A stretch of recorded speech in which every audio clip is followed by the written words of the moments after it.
would be f5, but in this case, knight e6 wins the exchange. But I don't think that Grishuk blundered that. No. So for sure he looked deeper, and he started with the move knight d5, perfect square for the knight. And now I'll take my pawn. Knight takes. So queen takes was impossible because the knight on g5 is under attack. So knight takes. So white is possibly a move or two away from securing his extra pawn and having a good time converting it. But Queen h4. Does he really have the kind of time and it then takes? knight takes e3 is a threat. Yes. As well as, the knight on e4 is not that safe. So for in instance, this situation, in this case, knight takes e3, attacking the queen, then check on g2, then recapture the knight, and black is just up material. And there is no knight f5 anyhow. The queen is hanging with check. With a check, yeah. So forget about it. So knight takes d6 is not a good move. Other options. So we may think of knight g3, of course. Probably one of the, let's put it this way, one of the knights to g3, not even clear which knight, Indeed. So suppose you can move the knight e4 to g3, but then at the very least black has takes on c3 and then takes on g2. So two powerful bishops. Well, one might argue that opening the g file is somewhat scary. Well, you need to cover the f5 square. I suppose, for that. But after rook g1, the bishop can go to h3 as well, if you really worry a lot about the f5 square. So let's run the sample line. Capture, queen takes perhaps, we don't know. Bishop Takes, g2, rook and now g1. knight f5 is possible, but if rook g1, aside of queen takes h2, which is a risky proposition, but no. Might work as well. Might work as well, but this there is seems to bishop be h3 guarding f5. a pretty solid move, and now all the bishops will have their say. And not to be forgotten, then white castle's long because there is nowhere else to go. There is going to be some action on the c file. Absolutely. Least assured. Well, we can look at knight f5, but what comes out of this, I'm not quite sure. Well, perhaps black moves the queen to h3, so it's harder to hit it for a second time. And then the knight is under attack, and the rook is under attack. Rook g1, and then bishop takes h2. Yeah, bishop h2 might already win some material, even though it's still, And I'm thinking of d5 at some moment to checkmate on g7, but that threat can be parried by playing f6 at the right moment. So it's not clear what's going on, but clearly no easy way for white. Yeah, it feels like black is better even after, say, rook g1, queen takes f5. Okay, I don't say, I'm afraid I don't want to, enter those bishop h2 lines. I just take on f5, I go g6, king reasonably safe, knight against, bishop against knight for black. And not clear where the white king is gonna stay for the rest of the game. After queen h4, maybe, possibly, other knight has to go to g3. Now, same thing, we can Well, so here is this issue. No, there is the other thing, knight e3 now, right?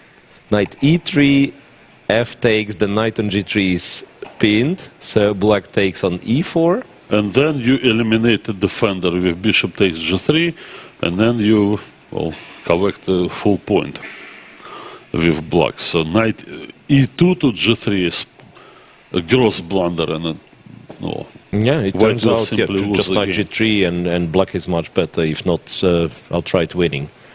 And I have hard times finding third option for white. So, perhaps has to go back to g3 with the e4 knight and then accept the position that we already analyzed. Now the clock situation is actually in favor of Grishuk for a change. Yeah. So he's looking very comfortable in this situation. Meanwhile, we've got one more result. It's a draw for Yakovenko in Maxim Vachier-Lagrave. Kind of felt it was going that direction. Well, the final position is fairly simplified, opposite-colored bishops. Yeah, we talked about this comfortable game, but Vasilij Graf is not the kind of player who will let you have your way with him. So he immediately played d5, which does leave the c6 pawn backward, but white is hardly in a position to firmly occupy the c5 square, particularly with the last move he played, which was a4. We took out the maneuver knight a4 c5, which otherwise would be white's primary goal. So two nice squares for white knight on c5 or d4. And since on c5 it's very hard to get this knight, so it goes to e2 and then to d4. Right? But once again, the move a4 comes back to bite white a little bit. Yeah. So that's just no easy way to protect the pawn on b4. And under the circumstances, Yakovenko decided to allow simplifications, and basically it ran full speed into this repetition. Yeah. Now, in case you wonder, our dear viewers, why black didn't go on with the a pawn, well, if you give up the pawn on d5 and white puts the bishop over there in the middle, the a pawn will hardly going to be a factor in this position. That's f7 will be. So it's not wise for black to take a risk like this. And Maxim Vasilij Graf, perfectly comfortable in the match, sacrificed his perfect record in the tournament. Yeah, right. Well, he was the only player on 4-4. For the greater good. All right. Excellent. So this game is two games finished, 14 more to go. So back to board one, Firouzja back to board one, and also board two has interesting developments. But brief look over there. A few moves have been played. The clash starts really. So. Oh yeah, that is tremendously complex. So we left off at this moment. And the move was knight a4. Yeah, so we never looked at knight a4, yeah? No, we never looked at anything, really. We just said that knight e5 heading towards d3. Yeah. It's scary, we were scared, we left this position. No, of course, because we still, at that turn, like there weren't that obvious tactics to follow. So queen a5. Now we look a little deeper. Okay, so the knight went away from the d5 square, but no, there was no way for white to reorganize the pieces and put the knight on d5. And now Liren goes c4. c4. So this move is not exactly going to help black to get rid of all the weaknesses, because the d7 pawn stays there. But nonetheless, it creates the kind of tension, the sharper play that black needs in order to justify his opening strategy. And knight f4, if you want to take on d5, I'll be happy to oblige and take back with the knight, hit b4, hit c7, and so on. So this move is played. So the a4 knight becomes a target, but the knight goes back, inviting the c pawn to continue on its glorious march to queen. But there will be obstacles on the way. Yeah, and I think more moves, takes on b3, queen b3. Which is a safer choice. I wanted to speak another word or two about c3. It just, no, the pawn is not going back, and there is quite a serious disconnect between the d7 pawn and the c3 pawn. But still, yes, c3 was interesting. Was an option. Oh, it's interesting, but what do you think white had in mind?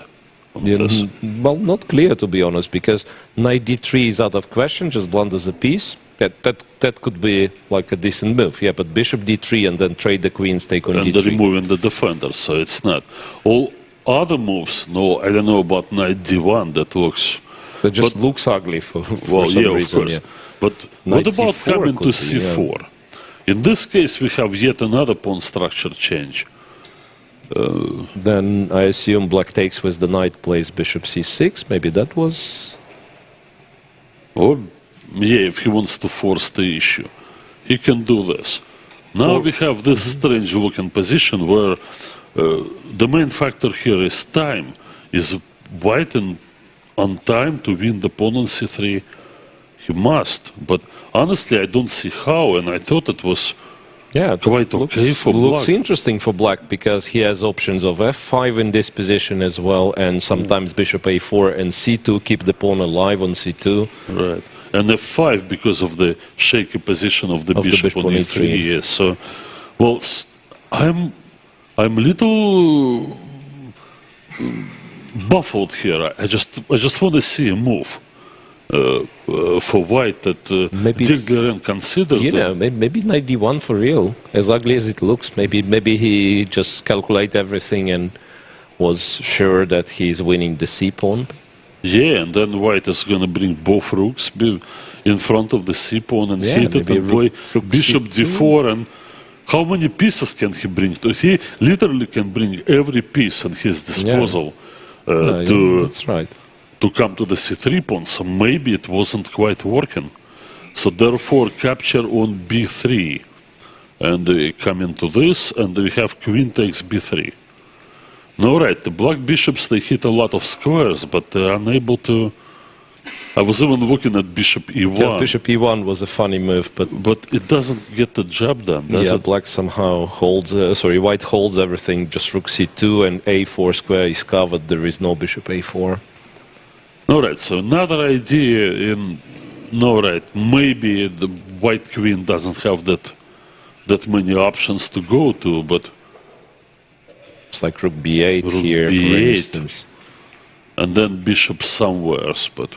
Yeah, the feeling is like we've almost approached some position where there will be tactical operations starting, yeah? But I think the ball is in black's court, because white doesn't have to find tactics. White is consolidating and maybe getting somewhere, positionally speaking. Yeah, like after queen b3, right, if you give white a move, then knight d5 can happen, yeah? Right, all that white is building up, so it's up to black to prove that finally, that moment is coming closer and closer when the question would be asked, was this whole thing that you did, can you justify it? All right, we will be keeping close eye on this. In the meantime, we're going back to Giri versus Shang. And in that game, g5 was played as we considered. But after bishop f4 check, yeah. But after bishop e7, a more sober choice of bishop e7, which is all right, because white always could play e5 anyway. So this was done, but now the e5 square is used in a different way. To move the knight and clear out for the f-pawn. f4, so if you take on f4, bishop f4, and once again appearance of this bishop is really irritating. And with the knight on e5, the Berlin positioning of the king drops the c6 pawn, so it's not happening. So bishop d6 was played, right? And then Anish pulled back, which is not so bad. He's hitting c5, supporting f4, and clearing out for e5 if needed. So c4 was played. Yep, c4. Well, I can see it on the board. Yeah, we don't have the move yet. Yeah, but c4. All right, well, people should start their calculations with moves like c4. It doesn't mean that you're always going to play it. But if there is a possibility to attack, the factor of the initiative cannot be underestimated. The one who gets to attack the opponent's pieces, has the ability to lead the game somewhere for as long as you can keep on attacking. And in this case, I doubt that black is going to be able to sustain it. But on the other hand, what's the move white is playing? Like e5, f5 options, or moving the knight? And moving the knight means returning to e5, which doesn't look that attractive. Black's going to take it, I assume. So maybe f5, but the resulting position looks fairly equal, or equalish. Takes on e6, yeah, just probably takes back. Yeah. Rook and d3. Now rook d3. Well, I would say that I'll be very happy with black here. Yeah, looks like if any side is better, it might be black. Okay, because probably not, yeah. Well, because the b file cannot be contested, and obviously the d file also is important. Ideally, black should trade one pair of rooks. That would make his king safe, and the other one could infiltrate. And then the white king is late, Johnny come lately to the party with e2. You also got to be on lookout for your h2 pawn. But I'm not sure exactly how black accomplishes that goal, because I'm noticing something unpleasant. For example, if I put my bishop on e5, and say white goes rook d1, rook there d8, is no rook d8. Impossible on account of bishop b6. Well, there may be a strategy such as rook h7, committing one of your rooks to defense and hoping to use the other one. But worst case, white, I don't know if white should go bishop d4. It's not clear to me. Always the question, if well, in this case, it doesn't look like white risks anything, even bishop c5 and then bishop d6 exchange, or just straight up bishop d4. It's because black's attack with the other rook is still yet to develop. So very high drawish potential, we can say. I would say. Now, the move e5 that you mentioned... That's like, once again... Opposite cover bishops or not? Take on d3, I think. Well, here I begin to worry a little bit. Because there will be a fourth sequence of moves that... Yeah, I agree, because king d6 drops a pawn, Well, check on d3, then takes on g5. Takes on g5, an extra pawn, it jokes aside. No, this is suffering, even if you make a draw... And the harassment of the black king is not over yet. It's actually will continue, king c7, he takes twice on g5, some check from f4. So this is not a good move, I am afraid. So maybe the bishop should pull back. So suppose it does, right? Now the knight is under attack. There is certain freedom of movement because f4 is no longer hanging. But on the other hand, this one is played. What do we got here? But then this is the moment perhaps when black takes on f4. And that forces the issue. Yeah, and perhaps it forces white to take on e6, f6, bishop f4. h5. Yeah, that one is still tricky, right? Because white pawn is efficiently like half a pawn up. So two double pawns are not doing all that much on c-file. But rook d4 isn't happening yet, obviously, because of the pin. So this could be playable position, some Berlin-like situation. Somehow we keep on coming back to that issue. To this Berlin endgame, right? But another option is to put the bishop on d5 and say, yeah, that's the Berlin, and I'm not giving my bishop. It's pride and glory. And of course, white can go f5, but you can never tell. You can never tell so how it's going to play out. Done, he goes knight c5 immediately, it seems. Which I don't quite understand, to be honest. Is that a pawn sacrifice?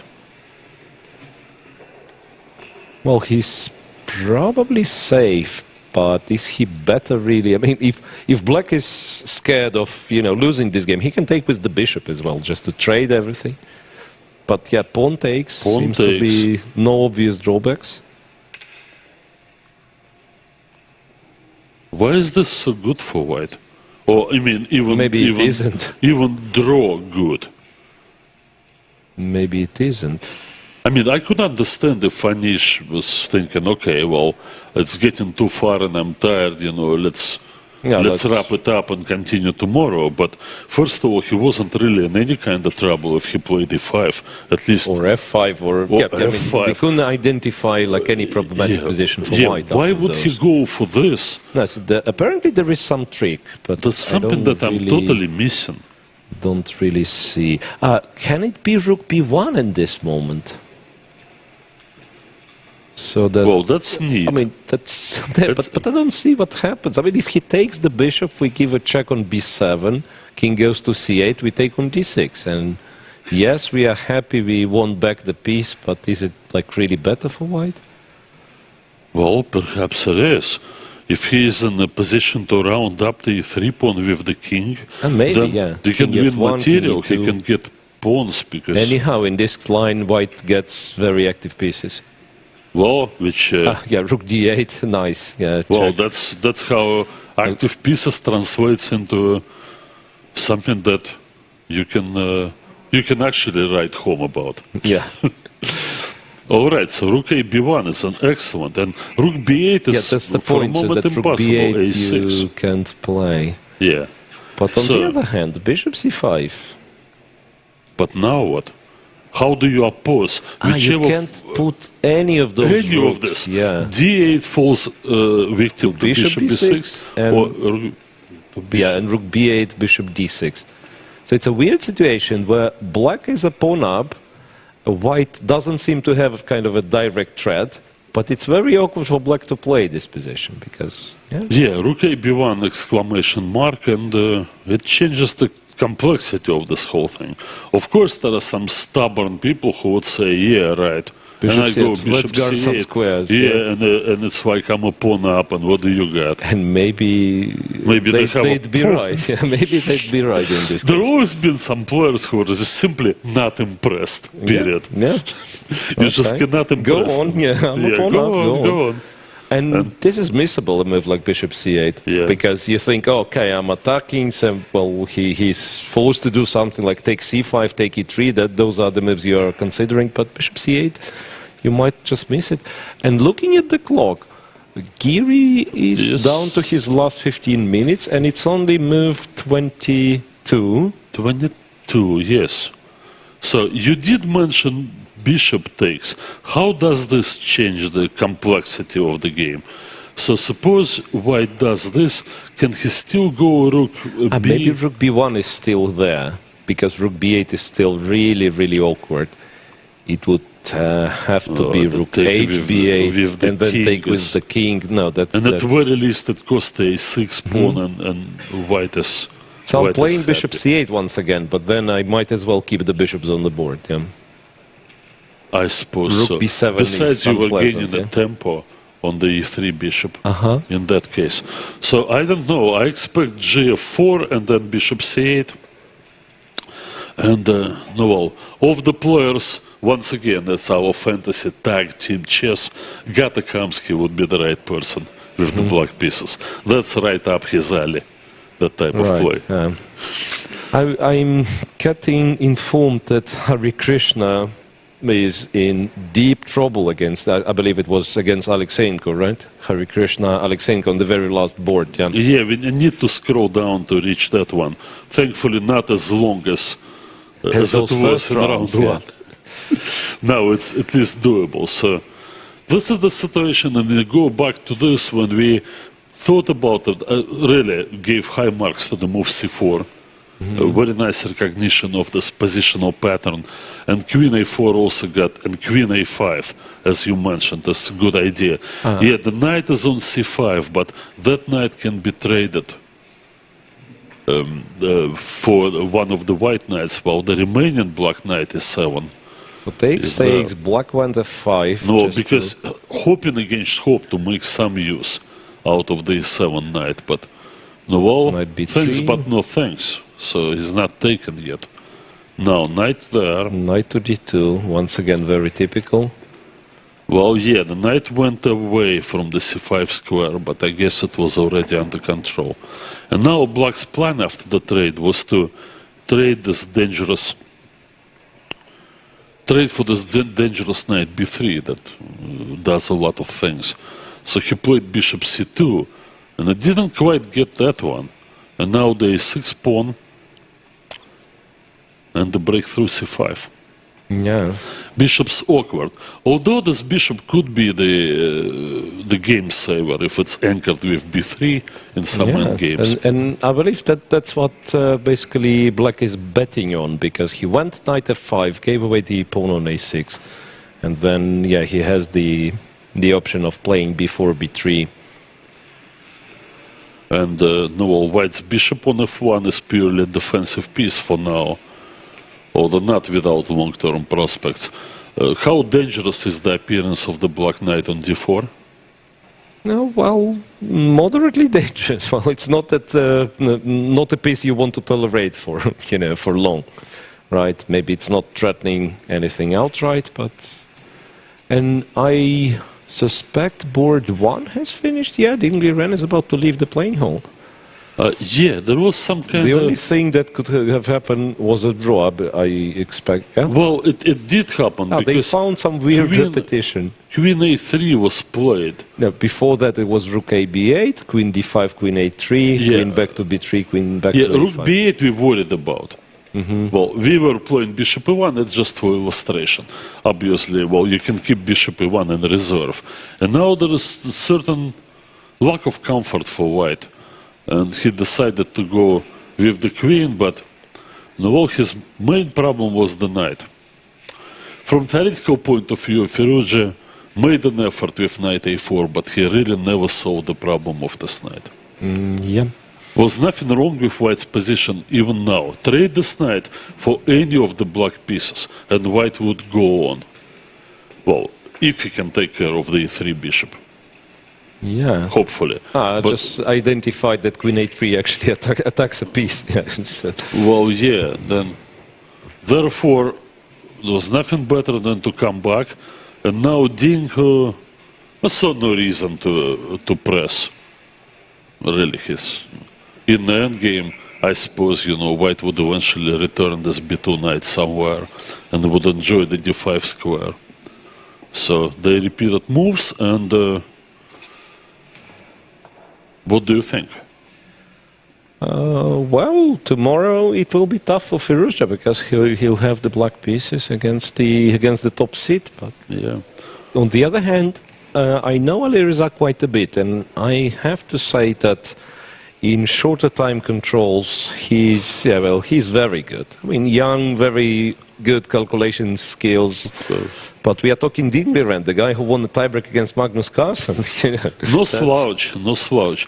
Anyway, this match is heating up now. Well, don't get put off by this draw. It was an interesting game in the opening. The opponents, I'm sure they've never met before. Never played before, yeah. It's impossible to imagine any place where they could have met. So they're just getting a feel for each other, and bigger battles ahead. Yeah, Wesley Sau's game seems to, not yet peter out to a draw, but rook endgame, equal number of pawns normally suggests that it's very hard to do anything. All right, in this position... and we were looking at this one, yeah. Yeah. Well, an interesting move was played. Rook c2. Castle short and rook c2. The purpose of this move was to somehow safeguard the c5 bishop. And set up bishop e3, right? Yeah. Attack e3 at the same time. So bishop d6, and this forced the issue. Yeah, rook d2. And now Wesley, true to himself, puts in some effort based on maybe slightly more active position of his rook, but not much beyond that. And it came to this point, and g5 was played. One would expect h5, but I don't think it would make any difference. I mean, we trust that Wesley plays best moves, but no, anyway, got this far and keeps on going. And Black has played the move as well, as far as I can see, because half an hour was added to his clock, yeah. King f6. Well, since the game supposedly will continue after the time control, let's leave it be for now. Yeah, we got other games to worry about, or rather enjoy. Well, I actually don't worry about any games. Well, that's like the moment the number of games reduces, you turn to value every single game even more, right? Because, first round you always have stuff to talk about, but now, it's much better. So, I was wondering how the pawn tension will resolve itself, and it resolved itself in the modern Benoni shape. Way, yeah. So Arunen indeed doubled on the A file. Then he had to move the rook away, and he chose the b3 square, which doesn't seem like... because the pawn was hanging on d3. But it's d3. No, well, otherwise the modern Benoni would be perfect. Imagine if you retain your pawn in e2 and eliminate the pawn on c5. Yeah. Then you get the perfect Benoni. So we know the Czech Benoni, the Schmidt Benoni, the symmetrical Benoni, the old Benoni. And the perfect Benoni. And the perfect Benoni, which is extra pawn. Also known as the pawn-up Benoni. Yeah. That'd be awesome. No, right, but it's not the case. No, but seriously, like, weird placement for nearly all of the pieces. Okay, bishop on g2 is a typical Benoni thing, but then rook on knight b3, on g2. Weird. Yeah, knight on d2, fine. Okay. No, for black as well, like, why would you really need those two rooks being doubled on the d file? Not clear. I would love to have d7 available for my knight to go to c5. Indeed, that's one remark that I'm confident about. Of course. Now, for now, the e5 pawn is protected thanks to the otherwise passive knight on g6. Yeah. But I guess, for every piece its own. It's a job for now. Yeah, Make sure that we don't lose e5. Stay on g6. Yeah, and interestingly, like, knight on g6 so far doesn't have that many prospects. But on the other hand, one of the plans, especially with knight on f1, would be to go h3, g4, and develop the knight on g3 for white. That's so right. that increasing, the control of light square. But then the knight from g6 has something to say, because the moment you play g4, knight lands on f4. So, all right, so that also has this role of restricting white's active possibilities. Now, it is possible for white to use the e4 square for some sort of trading operation. What do you read there? Yeah, well, what can we say? We never want to take on e4 with the pawn, right? It kind of kills the whole thing, perhaps. Mm-hmm. And so, c4 becomes an issue. Yes, c4 becomes an issue. Black is getting the passed pawn. And yeah, that's the problem. If I could play knight f1 to e4, for instance, so that black takes with the knight and white takes with the knight. So I'd like to keep the bishops, right? Bishop on g2 is like white's pride in this line. No, right, so let's just, imaginary line. We can always play an imaginary line. Yeah. Okay. Knight e4, for instance, takes... Chop, this, f5, rook e1, and I wouldn't put it past black to consider e4. Yeah. Well, this is what, and now white's position is becoming, alarming. Absolutely. Maybe we have to highlight one of the typical ideas for these structures. e4, d takes, and, well, sometimes black just takes, but f4 is another move to consider. Sacrificing a pawn, but applying some pressure on the king side. Later on, knight goes to e5. The c4 pawn is weak. Bishop develops to c5. Yeah, that might develop into something. And then people stop wondering why black put two rooks on the d file. Yeah, because when the pawn comes to d2, there will be no questions. So from that, I conclude that Levon is not going to play knight f4. Yeah. Okay, I'm not saying that king h7 is the brightest idea that exists in this position. I just played it to illustrate what's happening. I would say that if white had his turn now, perhaps bishop a3. Yeah, the bishop on b2 is not doing much. Perhaps this trade. So don't read into this like, looking at the pawns from d3 to b5 makes the dark square bishop good for white, and the pawns b6, e5, and d4 make the dark square bishop for black a bad piece.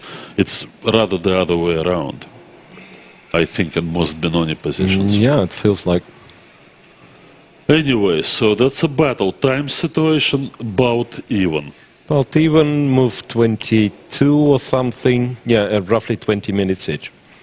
Now, this game, which we only saw the opening because we stopped right here and we were speculating about the white's compensation. Yeah, how rich white's compensation is and so on. Yeah. And then many things happened there. I'll give you glimpses.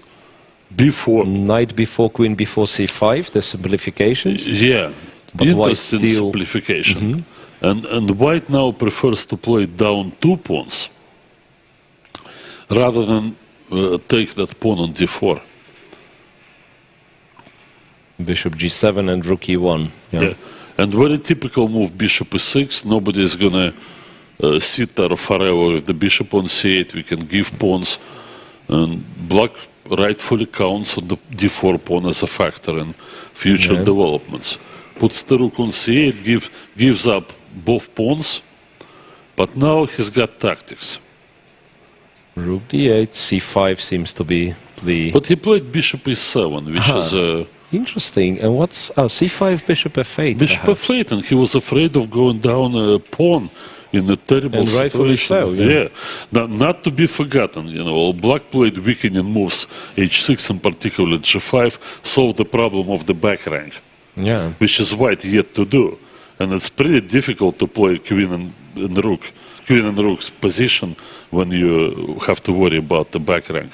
So that would be another tempo. So, to me, Safarli is trying to bail out and